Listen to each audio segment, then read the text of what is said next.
Le fémur, c'est un os long, pair et asymétrique, formant à lui seul le squelette de la cuisse.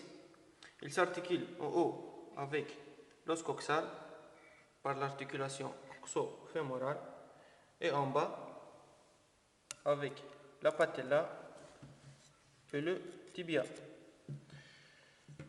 Pour la mise en place, en haut, l'extrémité coudée de l'os, en dedans la tête de cette extrémité et en arrière le bord le plus saillant.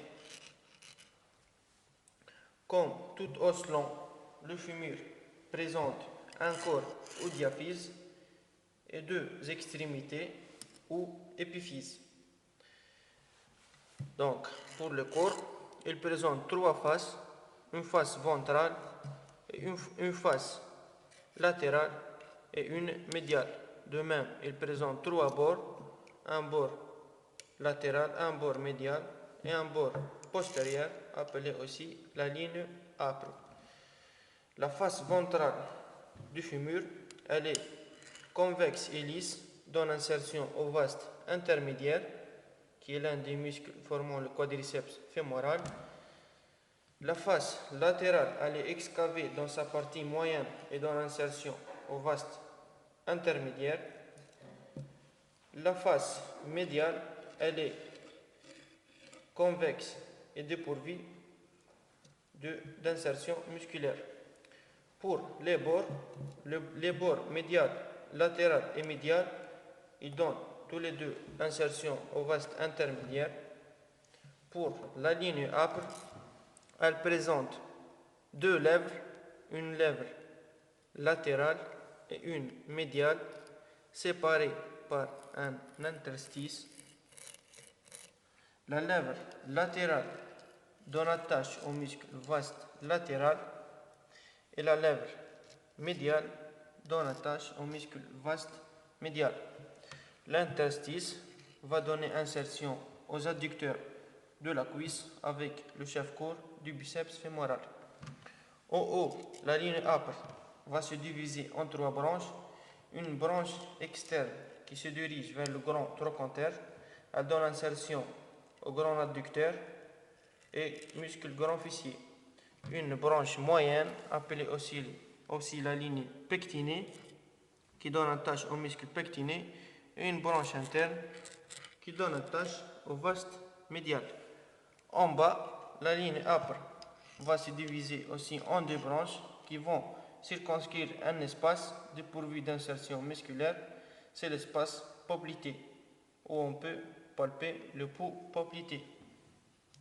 Pour les extrémités, l'extrémité proximale du fémur présente à décrire trois structures osseuses, la tête fémorale, le col et deux éminences osseuses non articulaires, à savoir le grand trochanter et le petit trochanter. Donc, la tête fémorale, c'est une saillie arrondie, articulaire, qui forme les deux tiers d'une sphère de 50 mm de diamètre. Elle s'articule avec l'os coxal par l'articulation coxo-fémorale dans l'acétabulum. Elle est creusée dans sa partie moyenne par une dépression appelée fovea capitis qui donne insertion au ligament de la tête fémorale. Le col du fémur, il présente la forme d'un tronc de cône. Il relie la tête avec le corps. Il présente un angle ouvert en dedans et en bas, appelé aussi angle cervico-diaphysaire, qui fait en moyenne 130 degrés.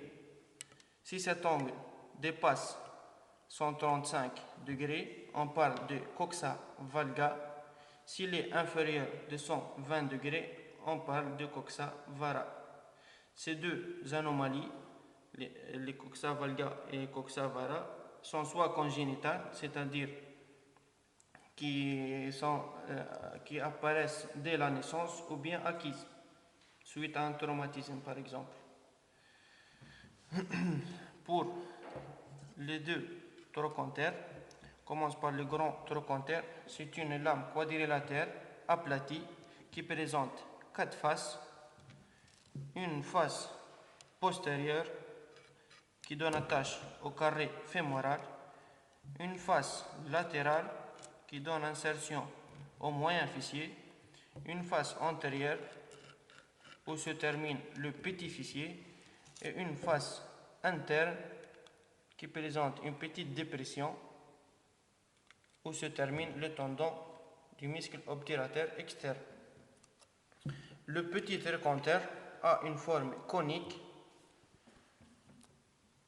À ce niveau, il va se terminer le tendon du muscle iliopsoas. Les deux trochantères sont liés en avant et en arrière. En arrière par une ligne intertrochantérique postérieure et en avant par la ligne intertrochantérique antérieure. Pour l'extrémité distale, elle est plus volumineuse et formée par deux masses osseuses appelées condyles.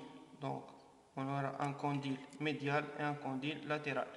Le condyle médial il est de taille plus grande et plus déjeté en dedans que le condyle latéral. Ces deux condyles sont unis en avant et séparés en arrière par la fosse intercondylaire. En avant, ils présentent une surface articulaire appelée trochlée fémorale qui répond à la patella. Leur face inférieure et postérieure présente une surface articulaire appelée surface condylaire par laquelle ils vont s'articuler avec le tibia. Et ces deux faces latérales présentent une petite saillie osseuse appelée épicondyle. Donc on aura l'épicondyle médial pour le condyle médial et un autre latéral pour le condyle latéral. Juste, je vais vous parler un peu de la fracture la plus fréquente qui touche le fémur, à savoir la fracture du col du fémur.